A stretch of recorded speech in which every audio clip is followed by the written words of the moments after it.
this session of the 𝒉𝒆𝒍𝒑 lecture series. My topic today is democracy and dictatorship in India.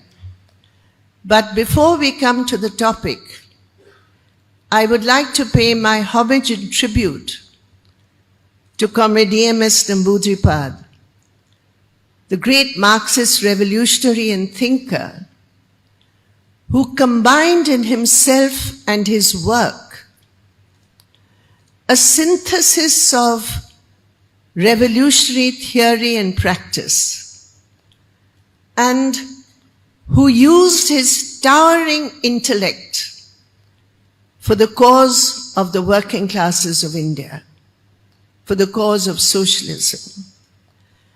And today, at a time of changing political dynamics, I think it is important also to learn from a very critical area of 𝒉𝒔's work, which was to understand changing social relations in a society where the penetration of capitalism in every sphere of life throws up new challenges in multiple fields, even while intensifying exploitation.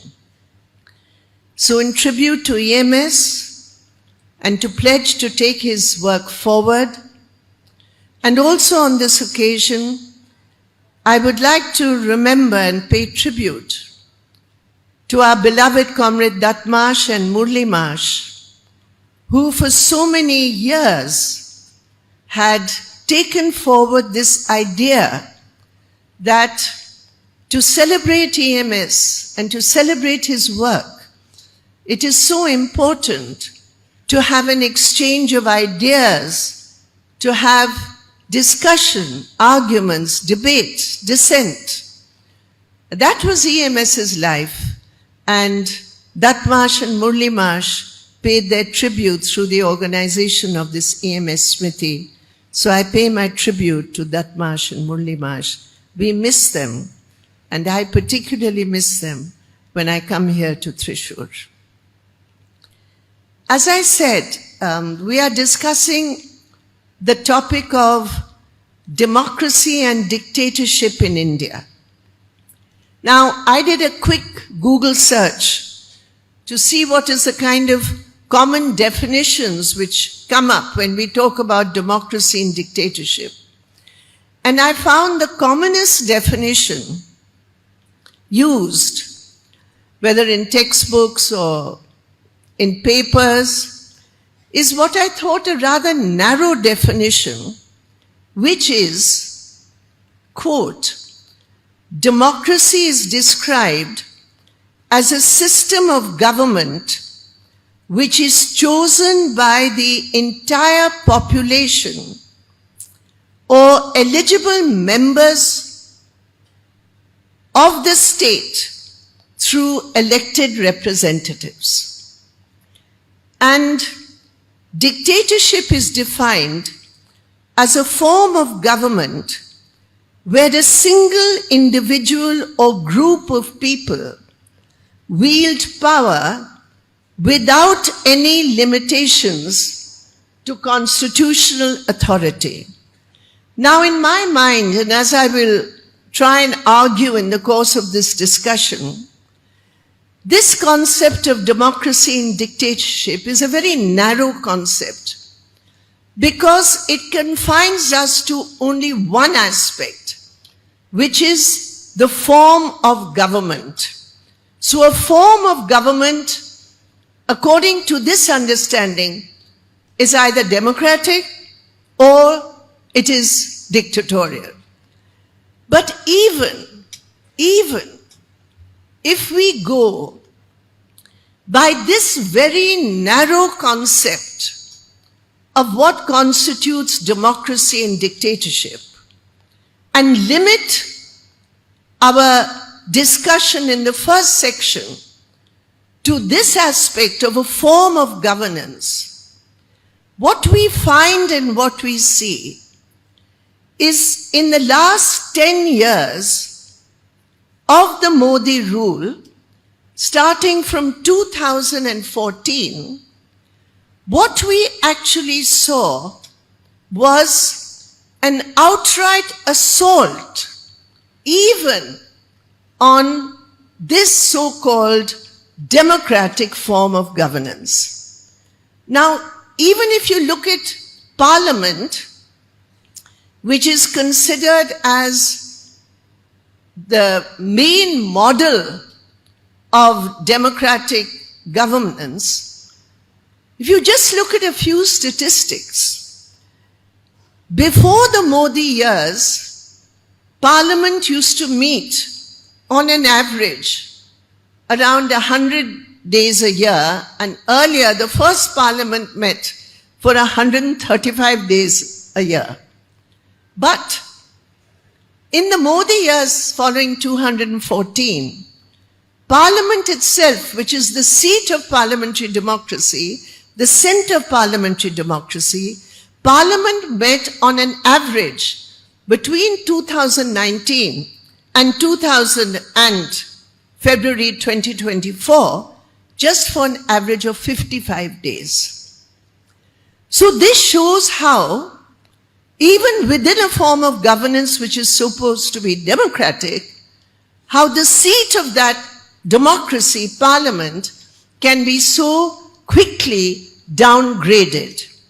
Another aspect in our parliamentary democracy is bipartisan mechanisms. Bipartisan mechanisms means that any important business of Parliament seeks to form a consensus between different representatives of the House. For example, to pass a legislation, in our parliamentary democracy, there is the mechanism of what is called a standing committee. A standing committee is representatives of all parties. So if a bill is to be introduced, as say for example, the 3 agricultural bills, those 3 agricultural bills should have been sent to a standing committee, but during the Modi years, the mechanism of all party discussions was actually demolished. And what we saw is the tyranny of a parliamentary majority.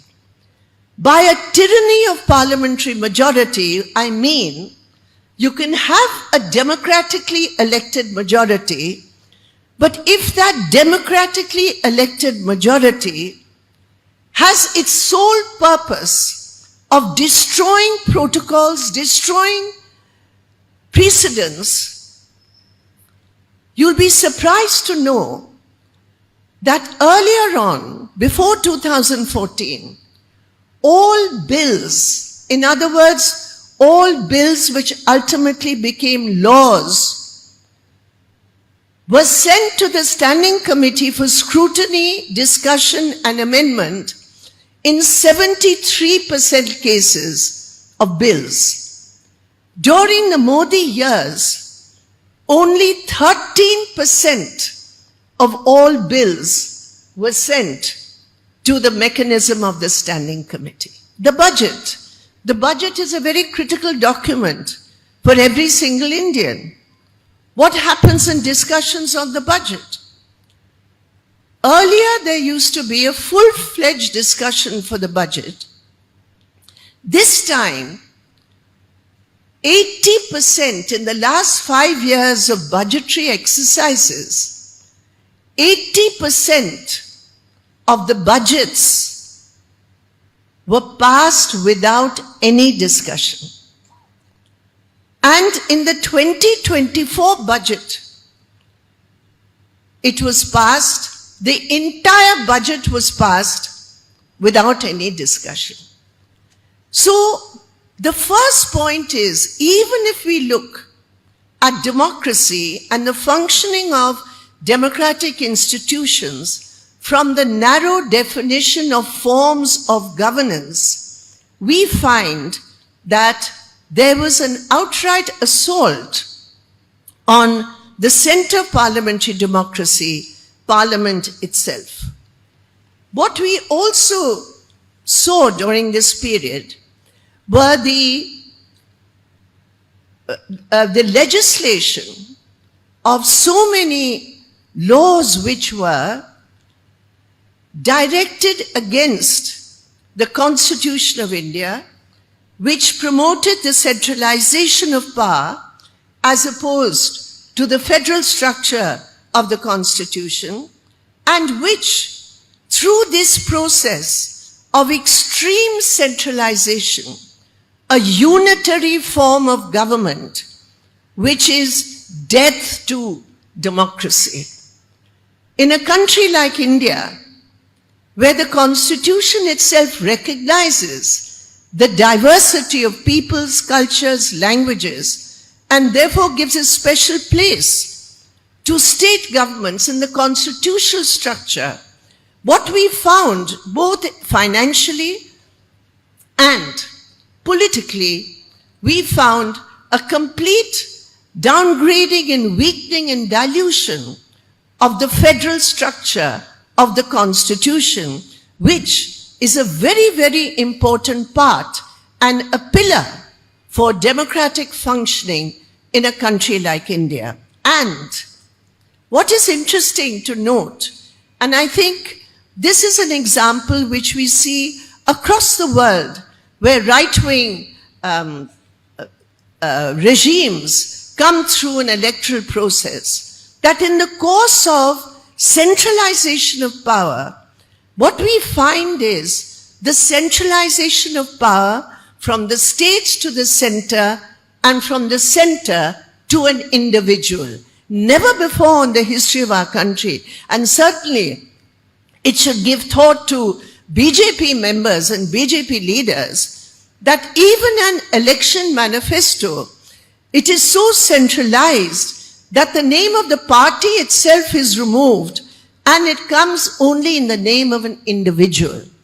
Now that can be a party's choice, but as far as parliamentary democracy is concerned, the concentration of powers in an individual, the promotion of the cult of the individual, the promotion of the quote-unquote strong man in democratic politics is an anathema to democratic politics. So much so that we saw in the Indian context the supreme leader describing himself as being non-biological and being directly sent by Paramatma.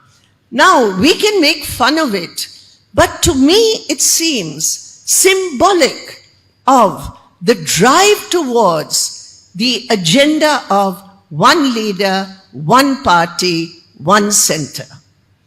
So look at it in that way.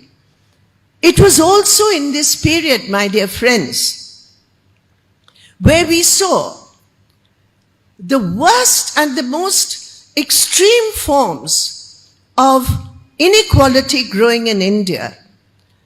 I think you know that today India has been defined as one of the most unequal societies in the world, where just 1% of the richest Indians own 40% of India's wealth.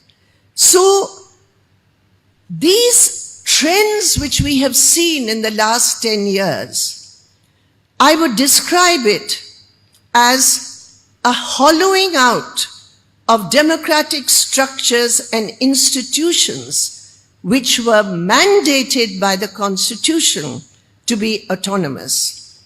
We have seen the pressures put on the judiciary. We have seen the blatant interference in the appointment of judges. We have seen the unconcealed use of central agencies to hound and arrest opposition leaders, democratic dissenters. And we have seen the unprecedented use of draconian laws. My dear friends, during the period of the Modi regime, there has been a 72% 42% increase of arrests under the UAPA. You know what the UAPA is. This is one of the most draconian laws on our statute book. And I think in any debate on democracy and dictatorship, one of the most important demands we must make is the repeal and the scrapping of such draconian laws like UAPA, which were used so liberally by the Modi regime. In this period, 8,947 people were arrested under UAPA. This is a record that we have seen in India. And this is after this terrible amendments moved in 2019 to make UAPA even more stringent. You can't get bail under UAPA. Charge sheets also may take years to do. In the Bhima Koregaon case, we have seen where leaders of movements had been arrested. For 4 years, even the charge sheet was not given, and they were denied bail. And it is only now, after the intervention of the Supreme Court and the Bombay High Court, that some of the arrestees and detainees have got bail. And along with the use of these draconian laws, we also saw laws which changed the very basis of citizenship in India, using religion as the marker to decide whether a person would be given citizenship or not. And all this occurred in an ideological framework. These were not just measures taken by an authoritarian leader. These were measures which were part and are part of an ideological framework which seeks to change the very basis of India's democracy, which in independent India undoubtedly lies in the values which are embedded in the Constitution of India, which makes us a secular, democratic republic. And to replace a secular, democratic republic with a communal, authoritarian, pro-corporate regime. So this was the entire ideological framework leading, they hoped, to the establishment of a Hindu Rashtra. So now in these years, even with this narrow concept of form of governance, what we see that in the balance between democracy and dictatorship, as I have described briefly, there are so many more examples, but even with this, we can understand that in the balance between democracy and dictatorship, in the last 10 years, the needle has tilted towards dictatorship against democracy, if not entirely shifted. We could clearly see the tilt towards dictatorship from democracy. But when I speak about dictatorship, I am not referring to the classical form of dictatorship as was described by my search and what I have read out to you at the outset of this discussion. In India, as in different parts of the world, the victory of right-wing forces have seen the growth of new forms of authoritarianism. They are no less vicious than the classical dictatorship. But these new forms of assault on democracy function through the deliberate emasculation of democratic institutions, not by elimination, but by emasculation. Earlier dictatorships used to eliminate, kutch, that's done. This is an incremental emasculation of everything that is democratic in a constitution or in a system of governance, and what we can call in India's context a kind of hybrid dictatorship. So it's not a classical form of dictatorship, but looking at its forms, we can call it a kind of hybrid dictatorship. Now, it is in this context of where India was heading, where the tilt was tilting, where the shift was shifting, that we had the Lok Sabha elections. Now, yesterday's discussion, many of you were present, and there was a very detailed discussion about the Lok Sabha elections, so I'm not going into that, but only from the point of view of this understanding of democracy and dictatorship and forms of governance, we can say that the fast-growing tilt towards dictatorship has, through the electoral verdict, through the will of the people of India, suffered a setback, one could say a severe setback, because the trends moving towards the total emasculation of democracy, and who knows, perhaps the replacement of many of the institutions, because if the goal of 400 plus was to replace the Constitution of India, we cannot predict what would have happened, but what we can say is that the election results have undoubtedly reversed, not totally, but have proved to be a setback to the tilt towards a stronger hybrid dictatorship. And what I would also like to point out in this, that of course it is true that the opposition or the India platform or the combination of opposition parties fell short of the majority by 32 seats. The BJP, as you know, lost 63 seats. But I think it is not just a question of seats which were lost. And although the India platform fell short of a majority, I would consider this a moral victory for the people of India and for the opposition parties who represented them. A moral victory. Even though you fell short of a majority by 32, why do I say it's a moral victory?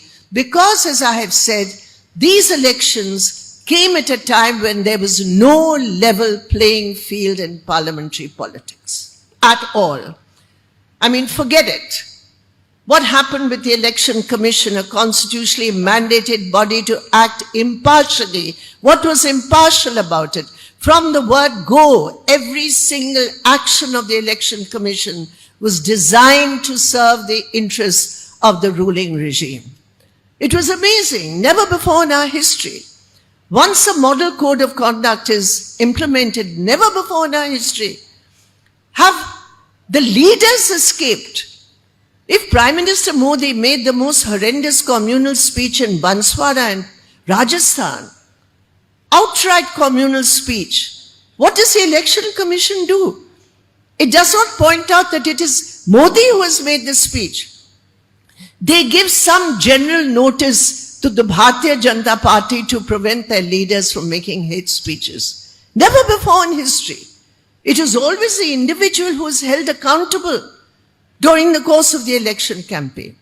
Apart from the Election Commission, we know the huge amounts of money, 8,500 crore rupees on electoral bonds and counting, because there was so much more money which was received through a most corrupt avenue of quid pro quo or extortion. So the Election Commission, the money, the use of central agencies to intimidate, bully, split the opposition, to buy out people, to threaten people. Never before have two chief ministers been arrested on the eve of elections. Never before. And therefore, you go into an election in a tilted for dictatorship position where there is no level playing field. You fight the elections with the support of the people of India. You ensure the defeat of the one-party majority of the BJP. And that is why I call it a moral victory for the India platform and all the opposition parties, and a defeat for the one-party rule of the BJP.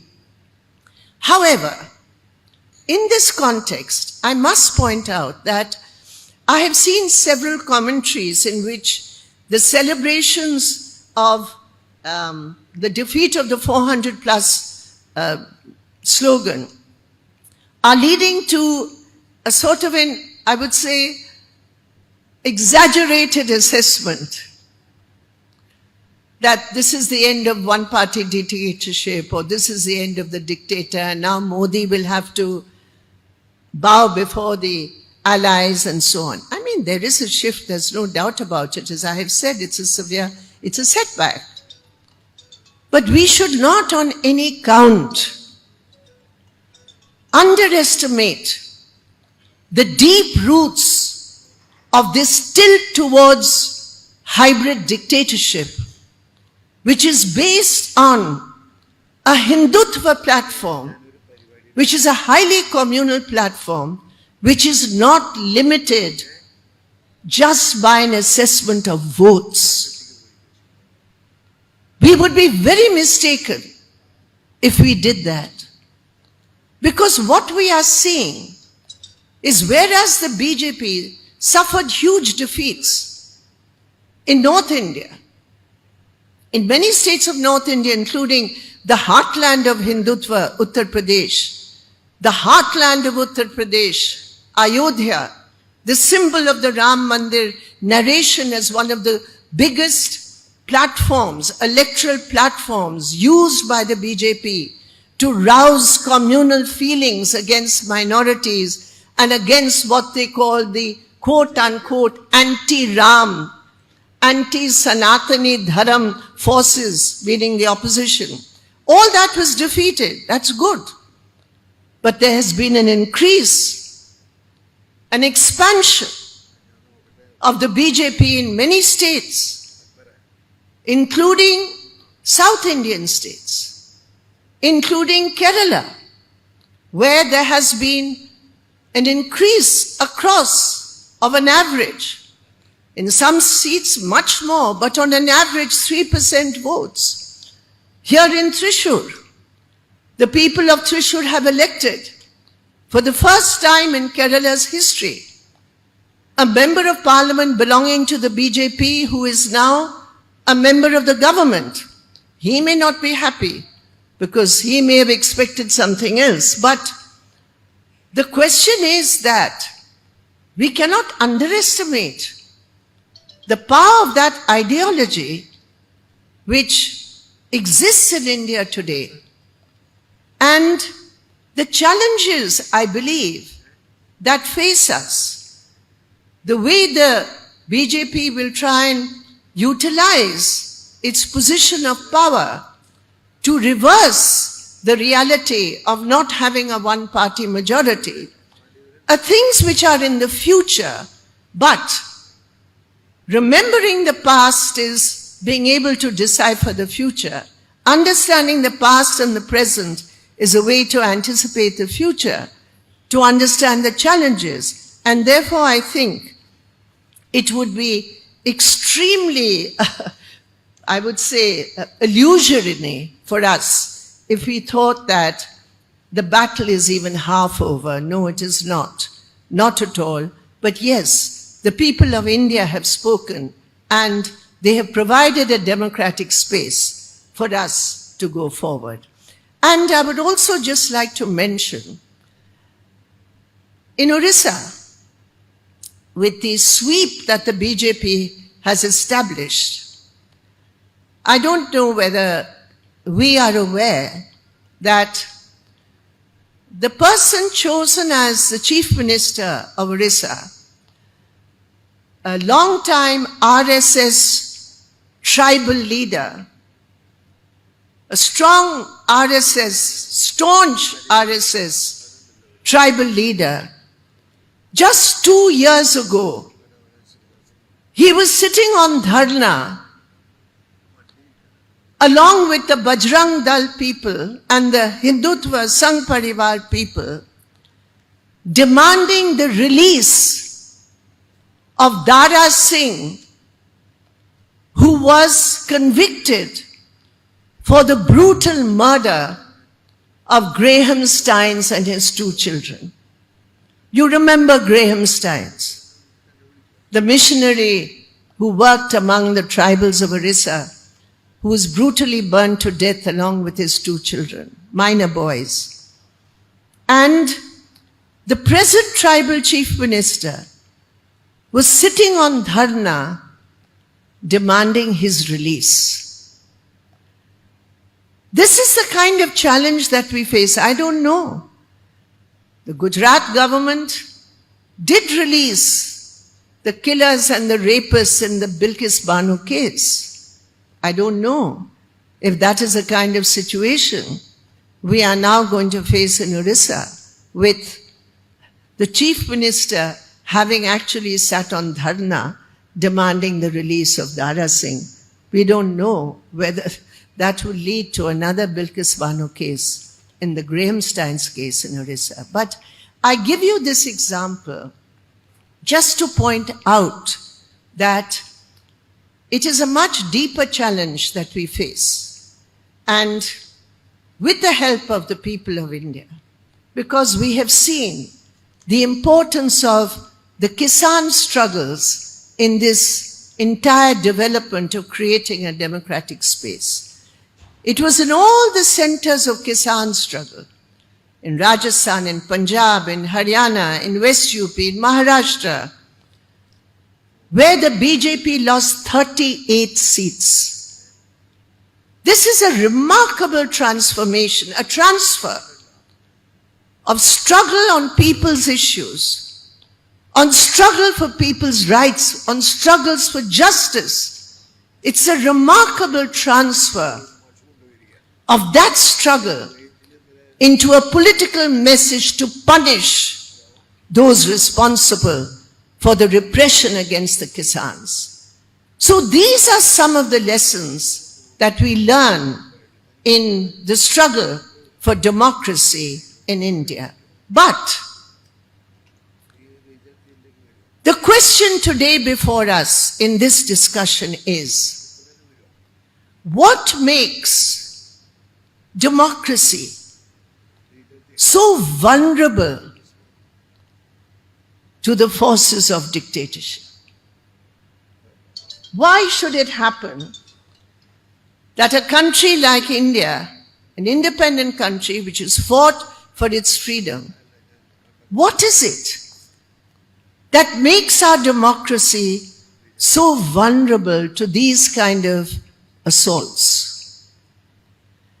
And for this, I think, I would like to elaborate on 3 concepts developed by Comrade 𝒂𝒆𝒄𝒉 and other Marxist thinkers, and also Dr. Babasaheb Ambedkar. The first concept is the concept of economic democracy.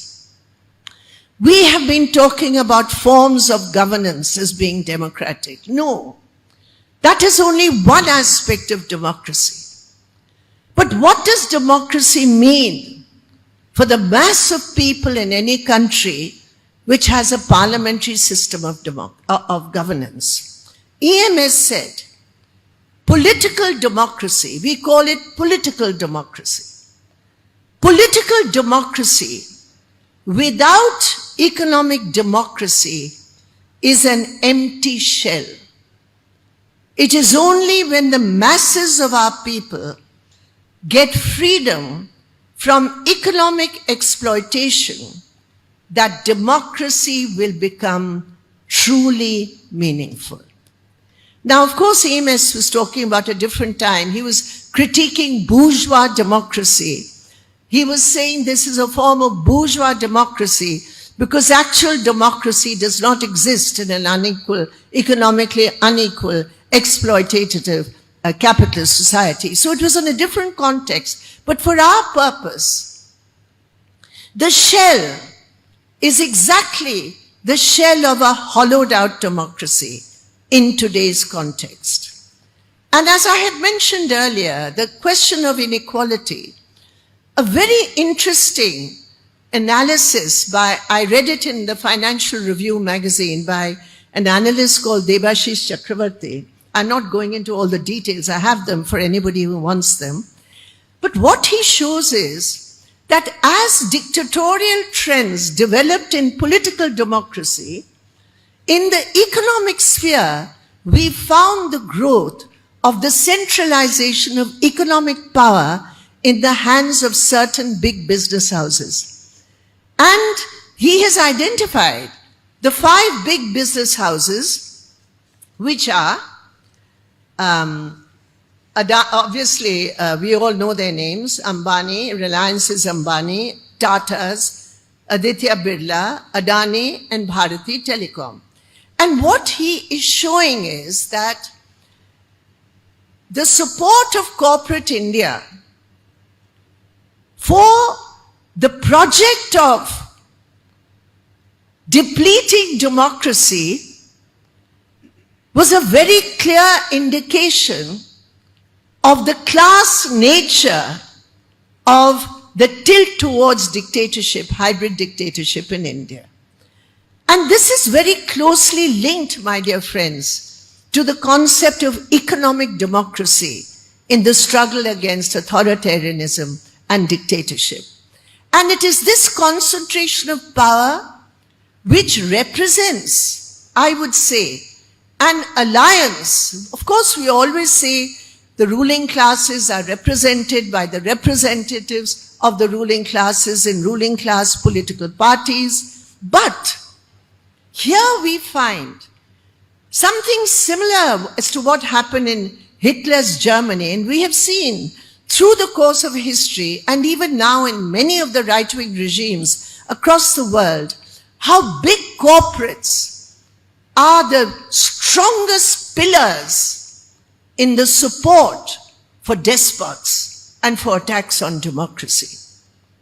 So the concept of economic democracy, which is a concept for the rights of the working people to the fruits of their labor, is a very critical concept in our fight and in our understanding of democracy versus dictatorship. Very often, many parties who are secular, democratic, who fight against the BJP, they, in their entire analysis, what is absent is the class nature of this tilt towards dictatorship.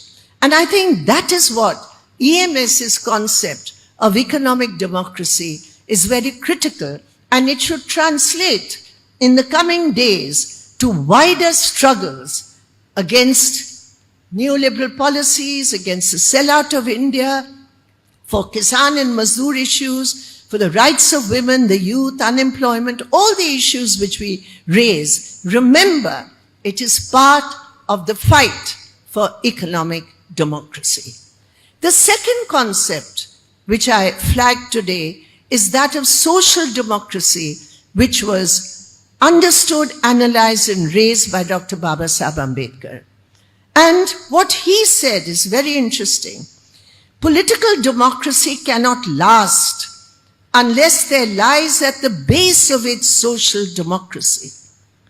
Social democracy means a way of life which recognizes liberty, equality, and fraternity as the principles of life. Democracy without social justice is a formality and a sham. And of course, Ambedkar was referring to the most resilient reactionary system in Indian society, which is the caste system. And we have seen how the caste system has to a great extent through Manuvadi cultures and ideologies pushed the Hindutva agenda. It is a matter of great comfort and pride and inspiration that across many states of India, the Dalits linked their own fight against dictatorial tendencies and agencies to the fight to save the Constitution of India. That's a very important development. The fight against the caste system, the fight against patriarchy, the fight against social inequalities embedded in our systems. It's not just something superstructural as part of our culture. It is embedded even in the way capitalism develops in India. It has become systemic. And how can you think about democracy and the fight against dictatorship unless we fight for what Ambedkar called liberty, equality, fraternity against the caste system and the annihilation of the caste system? In this, I just want to mention something which always bugs me. Many of our friends, our intellectual friends, when they look at the caste system and they look at elections and they look at the way this caste is being allied with this caste through seat representation given by different parties, they have coined a phrase called micro-social engineering. What is this micro-social? There's no such this. Don't approve of a cynical strategy which actually manipulates caste. It is a manipulation of caste. This caste with that caste. And the BJP has become master of the art. But don't forget, it is not to annihilate the caste system. It is to use the caste system. It is to build different caste alliances within the toxic caste framework of India. And therefore, to reach social democracy, we must fight against social inequalities is one of the most intrinsic parts of our fight. The third and final concept is linked to the first two. And this is to examine the cultural world and how cultures are developed. For example, nationalism. The way nationalism is now defined, linked to Hindutva, linked to Hindu identities, demonizing all non-Hindus, all minorities, and particularly the Muslim minorities being anti-national. These cultures which develop through different political agendas, sometimes we ignore this aspect and we just think in terms of this vote and that vote, whereas the battle really is for people's minds. People's minds, we can reach people's hearts. But to reach people's minds, we need to engage, understand, resist, fight ideologically. And this is where our youth and students, our young people, this is where that great challenge lies. This is where our energies must be pooled together to be able to challenge the cultural world, where we think, and that is why Ambedkar said, democracy in India is only the topsoil, because underneath the topsoil there is deep inequality in cultures which promote inequality. We are being punished for being poor because of a sin we have created in our previous lives. Or this is our station in life, we must accept. To be Indian means to be tolerant, to be acceptance, tolerant and acceptance, yes, but not of the wrong values of hatred, subordination and domination. So this is the ideological battle. So when we talk about the fight and the balance between dictatorship and democracy, I really challenge this whole concept of India being, quote unquote, the mother of democracy.